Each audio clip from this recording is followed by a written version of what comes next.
എത്രത്തോളം ചോദ്യം ചോദിക്കാണ്ടിരുന്നോ, പ്രതികരിക്കാണ്ടിരുന്നോ, നമ്മുടെ നാട് മുടിഞ്ഞു പോകും.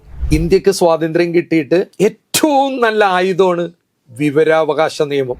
LDFും UDFും BJPയും നന്മ ചെയ്യുകയാണെങ്കിൽ അവരെന്നെ വിളിക്കൊന്നും വേണ്ട, എനിക്ക് സ്ഥാനം വേണ്ട, ഞാൻ അവരെ കൂടി പ്രവർത്തിക്കുന്നു. സമരം എന്ന് കേട്ടാൽ ഓട്ടനെ നമ്മുടെ വിചാരം എന്താ? വണ്ടി തല്ലിപ്പൊളിക്കുക, ആൾക്കാരെ തടയുക. അതല്ല സമരം.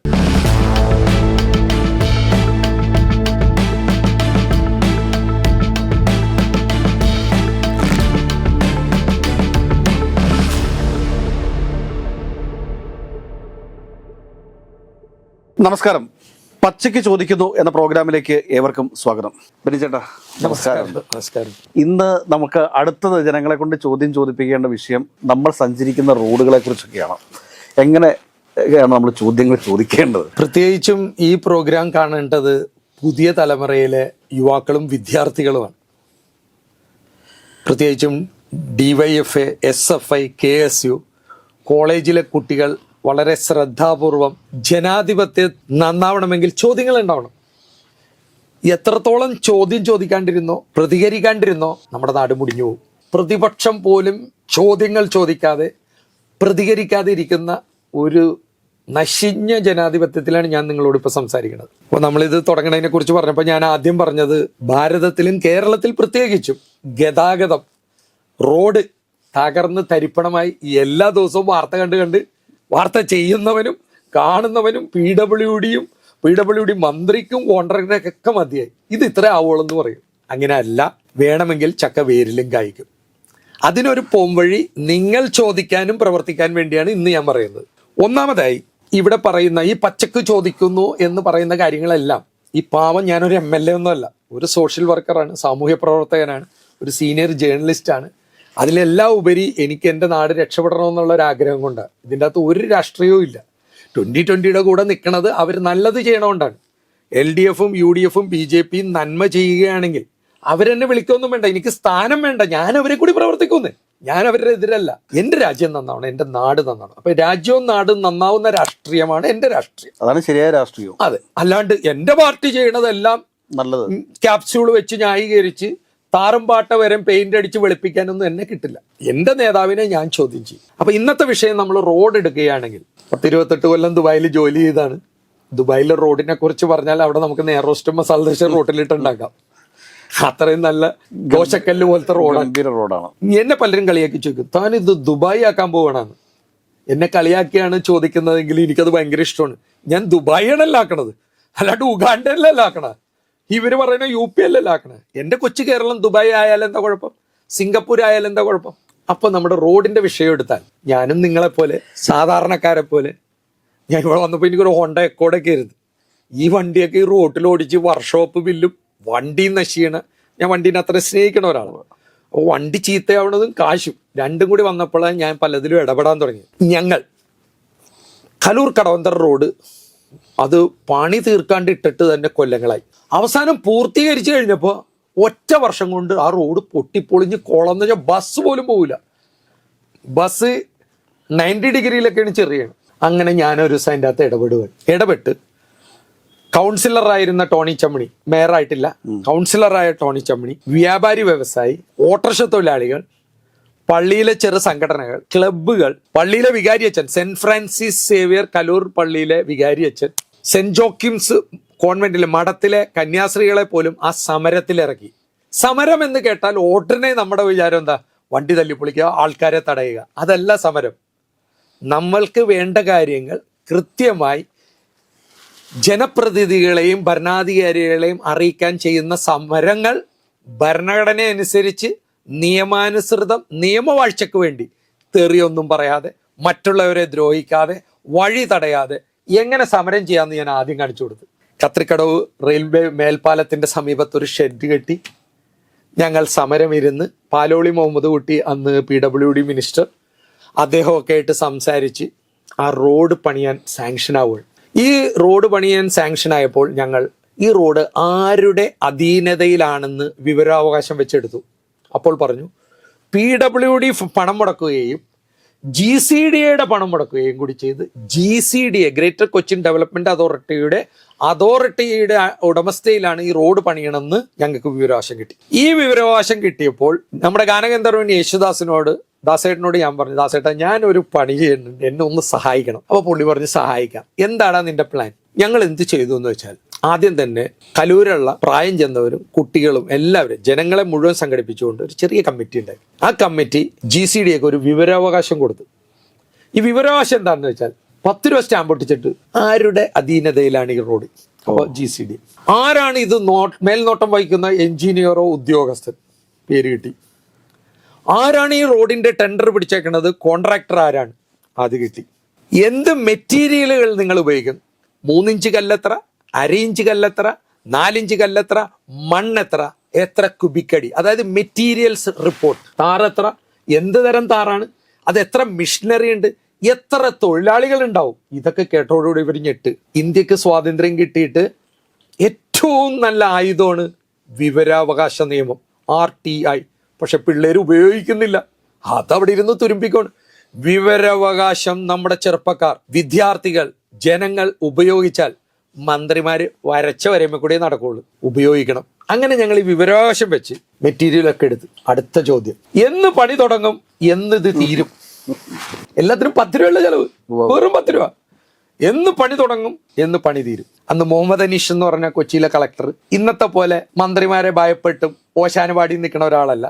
എല്ലാവരും വരുമ്പോൾ പുലിയായിരിക്കുമല്ല. മുഹമ്മദ് അനീഷ് ഞങ്ങളെ കൂടി കട്ടക്ക് നിന്നു. ഈ ഇത്തരം കാര്യങ്ങൾ ചെയ്യുമ്പോൾ ഉദ്യോഗസ്ഥരും MLAയും MP ഒക്കെ നമ്മുടെ കൂടെ ഒന്ന് നിന്ന് തന്നാൽ തന്നെ നമ്മൾ രക്ഷപ്പെടും. പക്ഷെ ഇവർ നിൽക്കില്ല. കാരണം ഇവർക്ക് അപ്പുറത്തുനിന്നാണ് കോള്. ഗുണം അവിടെ നിന്ന് നമ്മളെ കൂടെ നിന്നിട്ട് വോട്ട് മാത്രമേ ഉള്ളൂ. തെരഞ്ഞെടുപ്പിൽ മത്സരിക്കേണ്ടവർക്ക്. അതെ അതെ. അപ്പൊ ഇങ്ങനെ വന്നപ്പോ ഞങ്ങൾ എന്ത് ചെയ്തെന്ന് വെച്ചാൽ, ഒരു റിട്ടയർഡ് എഞ്ചിനീയറിനെ ആസാദ് റോഡിൽ പോയി വിളിച്ചോണ്ട് വന്നു. അദ്ദേഹത്തെ വിളിച്ചോണ്ട് വന്നിട്ട് പറഞ്ഞു, ഇവിടെ റോഡ് പണിയുമ്പോൾ താങ്കൾ എല്ലാ ദിവസവും വന്നു ഇതിന്റെ മെറ്റീരിയൽ കല്ലിടുമ്പോ സ്കെയിൽ വെച്ചിട്ട് 1.5 അടി തന്നെ ഉണ്ടോ, കല്ല് നനഞ്ഞതാണോ ഇടണത്?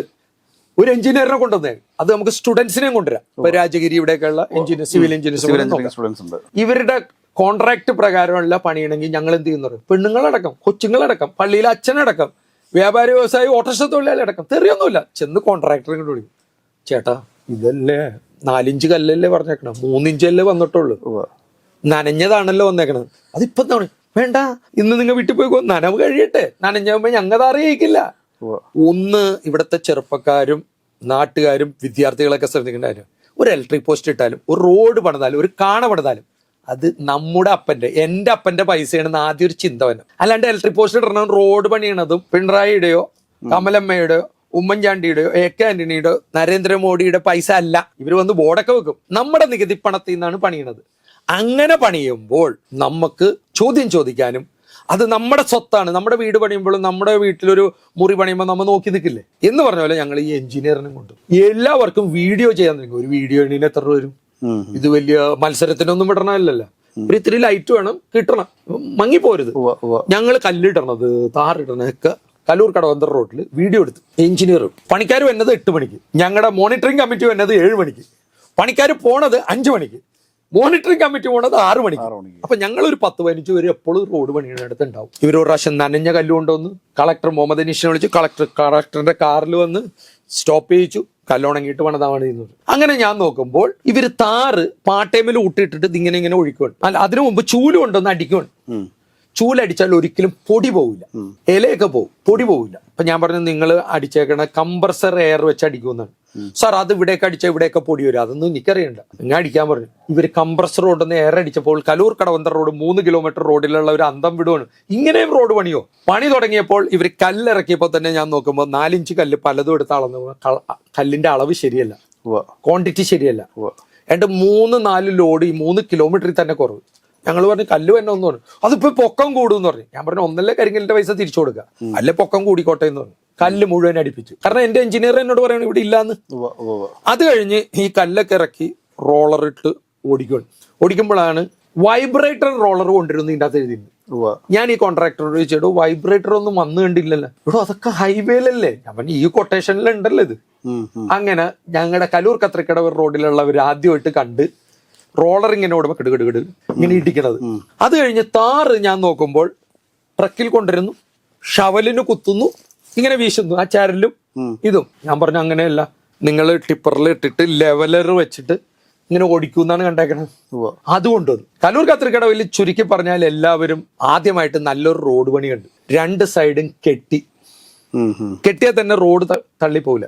ഈ 365 ഡേയ്സും റോഡ് ഉറക്കൂല എന്നുള്ളത് നിങ്ങൾക്ക് അറിയാമല്ലോ. താറ് വെയിൽ വരുമ്പോൾ ഒന്ന് ഫ്ലെക്സിബിൾ ആവും, പിന്നെയും വരും. അപ്പൊ ഈ റോഡിന്റെ താറ് ചെയ്യുമ്പോൾ ഈ സൈഡ് വന്നിട്ടാണ് തെന്നി പോയി പിന്നെ കട്ടറാണ്. രണ്ട് സൈഡും ഒരു 6 ഇഞ്ചിന് സിമെന്റ് ചെയ്താൽ തന്നെ റോഡ് പോവില്ല. പക്ഷെ പോയില്ലെങ്കിൽ ഇവിടെ പലർക്കും ജീവിക്കാൻ പറ്റില്ല. അല്ല, 5 വർഷത്തെ ഗ്യാരണ്ടി പറഞ്ഞിട്ടല്ലോ റോഡ്. അതെ, അങ്ങനെ ഞങ്ങൾ എന്ത് ചെയ്തെന്ന് വെച്ചാൽ ഈ റോഡ് റോളർ കൊണ്ടുവന്ന് സ്പ്രേയർ കൊണ്ടുവന്ന് ഇതെല്ലാം കഴിഞ്ഞ് റോഡ് അടിപൊളി റോഡ് കാണാൻ ആൾക്കാർ വരാൻ തുടങ്ങി. അപ്പൊ ഞാൻ നോക്കുമ്പോൾ ഒരു വലിയ പ്ലൈവുഡിൽ ഇങ്ങനെ കട്ട് ചെയ്തിട്ട് പെയിന്റ് അടിക്കുന്നു. അപ്പൊ ഞാൻ പറഞ്ഞു 3mm സിറാമിക് പെയിന്റ് എന്നാണ് കൊട്ടേഷനിൽ.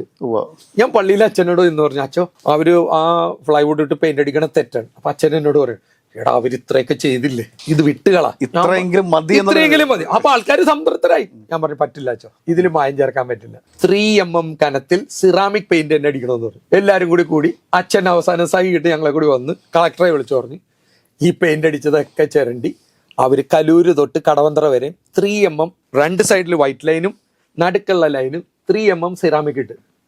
നിങ്ങൾ പറഞ്ഞാൽ വിശ്വസിക്കില്ല, 5 കൊല്ലം ഇവിടെ മഴയൊക്കെ പെയ്തു, അല്ലാണ്ട് ഞങ്ങൾ പോയി കൊടയൊന്നും പിടിച്ചു കൊടുത്തില്ല. 5 കൊല്ലം കലൂർ കടവന്തർ റോഡ് പൊട്ടി പൊളിഞ്ഞില്ലെന്ന് മാത്രമല്ല ആ സിറാമിക് പെയിന്റ് പോലും ഇളകിയില്ല. 5 വർഷം 10 വർഷം നിൽക്കുമായിരുന്നു ആ റോഡ്. പക്ഷെ 5 വർഷം കഴിഞ്ഞപ്പോൾ നമ്മുടെ തുറപ്പന്മാരുണ്ടല്ലോ, വാട്ടർ അതോറിറ്റി, ഇലക്ട്രിസിറ്റി, പിന്നെ പ്രൈവറ്റ് ടെലിഫോൺ കേബിൾ, ഇവരൊക്കെ വന്ന് ഇതങ്ങോട്ട് വെട്ടിപ്പൊളിക്കാൻ തുടങ്ങി. അപ്പോൾ ഒരു ജനകീയ ഇൻവോൾവ്മെന്റ് ഉണ്ടെങ്കിൽ നമുക്ക് നല്ല റോഡുകൾ ഉണ്ടാവും. കേരളത്തിൽ തുടർന്ന് എവിടെയെങ്കിലും റോഡ് പണിയുമ്പോൾ ഞാനൊരു 10-12 കൽപ്പനകൾ നിങ്ങളെ പഠിപ്പിച്ചു തരാം. ഒന്ന്, അത് നമ്മുടെ റോഡാണ്, നമ്മുടെ അപ്പന്റെ റോഡാണ്. എന്റെയും നിങ്ങളുടെയും നികുതി പണം വെച്ചാണ് ആ റോഡ് പണിയുന്നത്.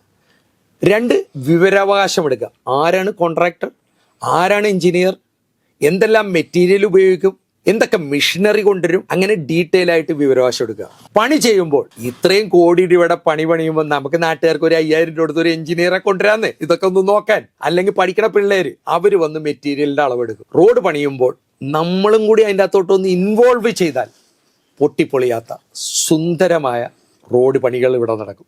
ഒരു തമാശ കൂടി ഞാൻ പറയാം. ഞാൻ ഈ കലൂർ കടവന്തർ റോഡ് പണിത് അന്ന് ഫേസ്ബുക്കിൽ ഇത് ഇട്ടിരുന്നു. ഇട്ട സമയത്ത് പാലക്കാട് നിന്ന് ഒരാൾ എന്നെ വിളിച്ചിട്ട് വരും, ചേട്ടാ എൻ്റെ വീടിൻ്റെ മുമ്പിൽ ഒരു റോഡ് പണി നടക്കണം, ചേട്ടൻ അങ്ങോട്ട് വരുമോ എന്ന് ചോദിച്ചു. അപ്പം ഞാൻ പറഞ്ഞു, എടാ എൻ്റെ അപ്പൻ ചാവുമ്പോൾ ഞാൻ അടിയന്തരമൊക്കെ നടത്താം, നിന്റെ അപ്പൻ ചാവുമ്പോൾ ഞാൻ അടിയന്തരം നടത്തേണ്ട കാര്യമുണ്ടോ? അതുകൊണ്ട് കേരളത്തിൽ പാലക്കാടും തിരുവനന്തപുരത്തും എവിടെയായാലും ഇത്തരം പ്രവർത്തികൾ ചെയ്യുമ്പോൾ ആ പരിസരത്തുള്ള ആ റോഡ് പണി പദ്ധതി നടക്കുന്ന സ്ഥലത്തെ സാമൂഹ്യ സംഘടനകൾ, നമ്മുടെ റിലീജിയസ് ആയിട്ടുള്ള കുടുംബ യൂണിറ്റുകൾ, വ്യാപാരി വ്യവസായി, ഓട്ടോറിക്ഷ തൊഴിലാളി, ജാതി മത ഭേദ ഒരു ഇതുമില്ലാണ്ട് നമ്മളെല്ലാവരെയും സംഘടിപ്പിച്ച് MLA MP പഞ്ചായത്ത് മെമ്പറേയും കൂടി വിളിച്ചേക്കാൻ, നല്ല കാര്യത്തിലല്ലേ. അവരും കൂടി വന്ന് നല്ല നല്ല റോഡുകൾ പണിതാൽ ഇവിടെ പൊട്ടിപ്പൊളഞ്ഞ റോഡ് ഉണ്ടാവില്ല. അപ്പൊ ഒരിക്കൽ കൂടി പറയുവാണ്, വിവരാവകാശം ഉപയോഗിക്കുക. നമ്മുടെ കൂട്ടായ്മ ആ റോഡ് പണിയിൽ ഇറങ്ങിച്ചെന്നാൽ പ്രതിപക്ഷത്തെ പോലെ നമ്മൾ നമ്മുടെ വീട് പണിയുന്നത് പോലെ അതിൻ്റെ അകത്തോട്ട് ഇൻവോൾവ് ചെയ്താൽ 5-10 കൊല്ലം റോഡ് പൊട്ടിപ്പൊളിയില്ല. ഏതൊക്കെയാലും ബെന്നിച്ചേട്ടൻ ഒരുപാട് ചോദ്യങ്ങൾ നമുക്ക് പറഞ്ഞു തന്നിട്ടുണ്ട്. ഇനി ചോദിക്കേണ്ട ഉത്തരവാദിത്വം നിങ്ങളുടെയാണ്, അല്ല നമ്മളുടെയാണ്. ഈ ചോദ്യങ്ങൾ നമുക്ക് ചോദിച്ചുകൊണ്ടേയിരിക്കാം. ഇനി അടുത്ത എപ്പിസോഡിൽ കാണാം. നന്ദി, നമസ്കാരം.